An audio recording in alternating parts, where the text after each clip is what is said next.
The movie opens inside an airplane, where a group of paratroopers, led by Sergeant Renson, are flying to Germany. Their mission is to destroy a Nazi radio tower situated in a church. Jacob Rosenfeld, one of the soldiers and a Jewish paratrooper, gazes nervously out of the plane, feeling more secure in the air than he would on the ground. Lyle Tibbett, a sniper in the team, teases Rosenfeld, suggesting that traveling by boat is actually safer than flying. While the soldiers chat among themselves, Edward Boyce, another paratrooper, looks anxious. Morton Chase, the unit's photographer, approaches Corporal Lewis Ford, an explosives expert, asking if he can take some photos. Ford, absorbed in his thoughts, tells Chase to return to his seat. At that moment, one of the paratroopers asks Boyce for gum. As Boyce pulls out a piece, his chain slips out of his pocket. Tibbett seizes the chance to tease him, saying that a lucky charm will not help him in combat. Just then, Sergeant Renson emerges from his cabin to give the team a final briefing on their mission. As they approach the target area, the plane begins to shake violently and is hit by the enemy multiple times. Although the aircraft manages to avoid some of the attacks, bullets from below penetrate the cabin, causing several squad members to be killed. The signal light in the plane turns red, signaling the time for the soldiers to prepare to jump. Just as the light turns green, the plane catches fire, and some soldiers are thrown toward the back, burning in the flames. The rest of the crew jumps out of the plane before it explodes. Boyce is grabbed by the sergeant and pulled out of the plane just in time. He tumbles through the chaos of gunfire and explosions in the air, eventually landing in the water. Struggling with his parachute, he manages to swim to shore and begins to search the woods for his comrades. During his search, he comes across the sergeant, who is surrounded and taunted by German soldiers. As Boyce prepares to act, Ford appears from behind and stops him, explaining that their real mission is not to rescue the sergeant but to destroy the tower. They both watch helplessly as the Germans take down their sergeant. After this, Boyce and Ford continue through the woods and come across 3 more soldiers from their unit. They are relieved to find other survivors and quickly form a group. While wandering through the woods, Dawson, one of them, accidentally steps on a landmine, causing an explosion that kills him and injures the others. Ford then guides the remaining soldiers to a safer location. While resting by a puddle, the team stumbles upon some strange remains of unidentified creatures. Based on the bone structure, they speculate that the remains might belong to a dog or a jackal.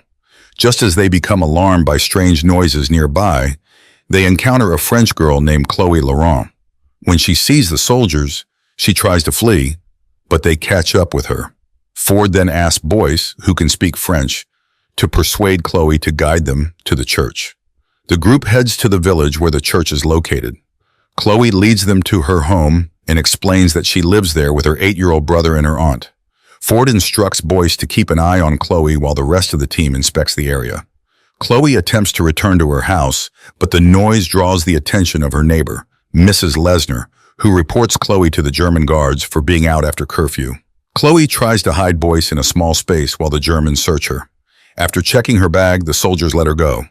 Boyce then emerges from his hiding spot and rejoins his team. Shortly after, Chloe returns and offers them shelter in her home. Inside, they find Chloe's brother Paul in the hallway and her aunt in a room, coughing. Chloe reassures them that her family will not cause any trouble. In the attic, the team begins planning their next move, gathering information from Chloe about the church area. Suddenly, they hear shouting from the street and see a woman being executed by the Germans. Chloe explains that such killings have become common in the village since the Germans arrived. She tells them that her parents and other innocents have also been murdered by Germans. Chloe warns that they cannot stay there for long because of frequent inspections, but Ford assures her that they only need 4 hours to complete their mission.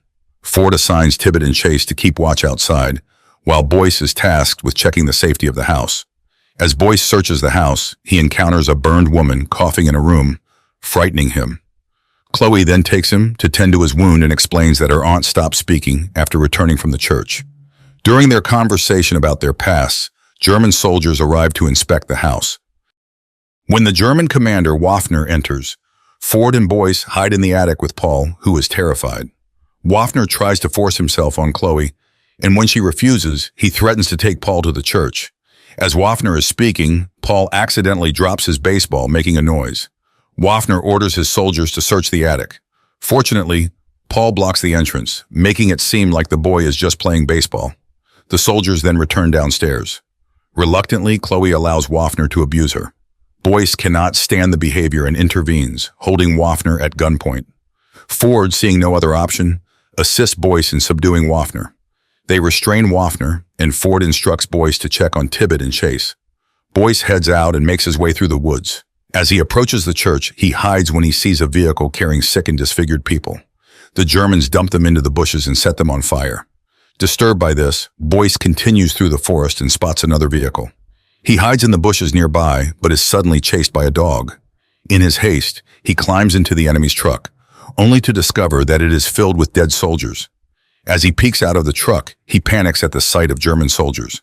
When the truck comes to a stop, he covers himself with the dead bodies and waits for the right moment to slip out. As Boyce sneaks out of the truck, he finds himself in an underground area of the church that resembles a prison.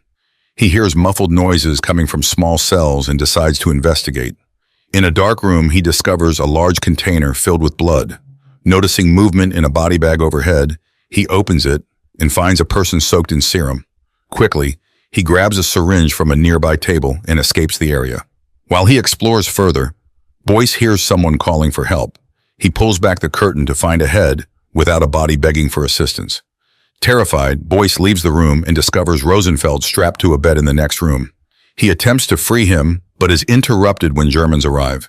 He watches as they inject a dead soldier with serum and then quickly dispose the body in the tunnel. After the Germans leave, Boyce removes a large needle from Rosenfeld and frees him. The two of them then make their way back to Chloe's home.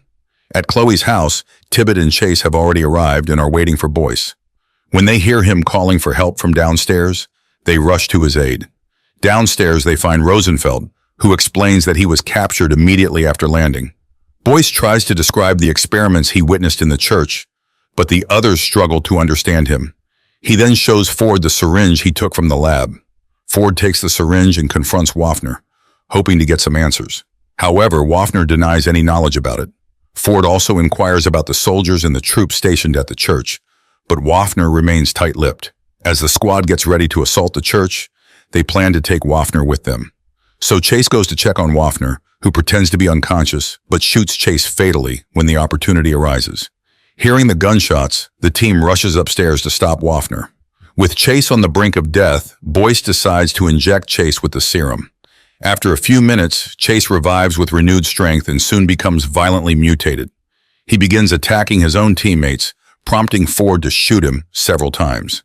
Waffner then explains that the serum can transform dead soldiers into mutated zombie-like creatures. As he reveals this, Chase rises and moves to attack Ford again, but Boyce intervenes, knocking Chase to the ground and finishing him off. Amidst the chaos, Waffner seizes the chance to escape unnoticed. Waffner descends and grabs Paul to ensure his escape. A group of German soldiers comes to Waffner's aid and takes Paul hostage. Despite being shot multiple times, Waffner manages to flee in a vehicle. Chloe, desperate to save her brother, chases after the vehicle.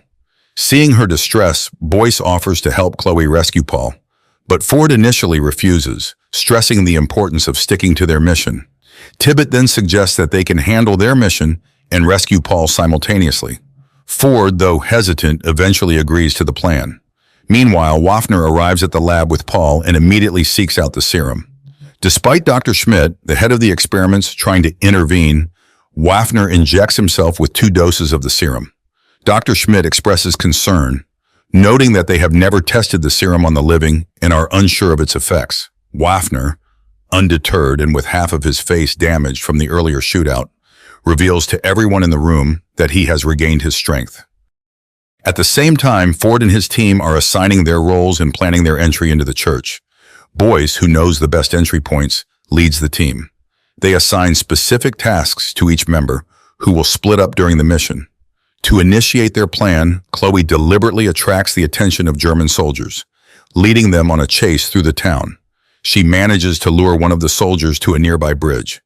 As the soldier attempts to assault her, Ford's team captures him, ties him to his own vehicle rigged with explosives, and sends towards the church. The explosion injures several German soldiers in the front gate. Rosenfeld and Tibbet then carry out a frontal assault to create a diversion, while Ford, Boyce, and Chloe use the sewers to enter the church. Once inside, Chloe, eager to find Paul, parts ways with Ford and Boyce.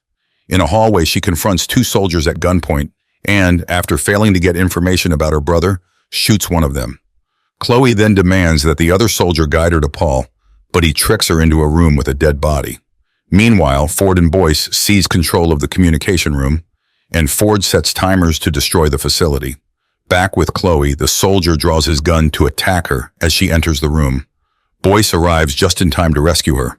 As they leave, they witness a zombie dragging the soldier into the cell. Without delay, they hurry to find Paul. Boyce leads Chloe to the room where he previously found Rosenfeld. When they arrive, Paul calls out to Chloe and they quickly free him. They then make a swift exit, but Boyce continues with his mission. As Chloe directs Paul towards the exit, a zombie pulls her back. Paul escapes back to the village while Chloe fights off the zombie. Despite shooting the zombie multiple times, it does not die and continues to chase her. As she flees, she finds and grabs a flamethrower. When the zombie shows up, she burns it and escapes the church. While Ford and Boyce set the timers for the explosion, they are confronted by Waffner and Dr. Schmidt, respectively. Waffner, overpowering Ford, defeats him, while Boyce manages to kill Dr. Schmidt. Amid the chaos in the streets, Paul makes his way through the gunfire. Seeing Paul in danger, Tibbet rushes to protect him, but is shot by the enemy as he aids Paul to safety. Chloe arrives, attacks the Germans, and reunites with Paul, Tibbet, and Rosenfeld. Conversely, Waffner drags Ford to the lab and impales him on a metal hook. Waffner reveals that the serum was created using the villagers' bodies to extract the ancient power of a black tar that has been hidden beneath the village for centuries. As Waffner explains, Boyce arrives and starts shooting at him, leading to a fierce fight. While Boyce and Waffner battle, Ford uses all his strength to free himself from the hook. He injects himself with the serum and joins the fight against Waffner. The two engage in a reckless struggle. Realizing he cannot defeat Waffner, Ford positions an oxygen tank near him. Boyce shoots the tank, causing an explosion. Boyce moves to help Ford, but Ford, aware of the serum's effects, locks himself in the lab and orders Boyce to complete the mission. Ford then triggers an explosion that destroys the lab. Following Ford's instructions, Boyce sets the timer on the tower and exits just before it explodes. He reunites with Rosenfeld, Tibbet, Paul, and Chloe in the village. Later, Boyce reports to the commanding officer, giving credit to Ford for the success of their plan. The commanding officer inquires about rumors of an underground lab in the church. Boyce, echoing Ford's opinion, dismisses the idea and says he did not find anything worth investigating. Eventually, Boyce rejoins his team and they prepare to head home, concluding their mission.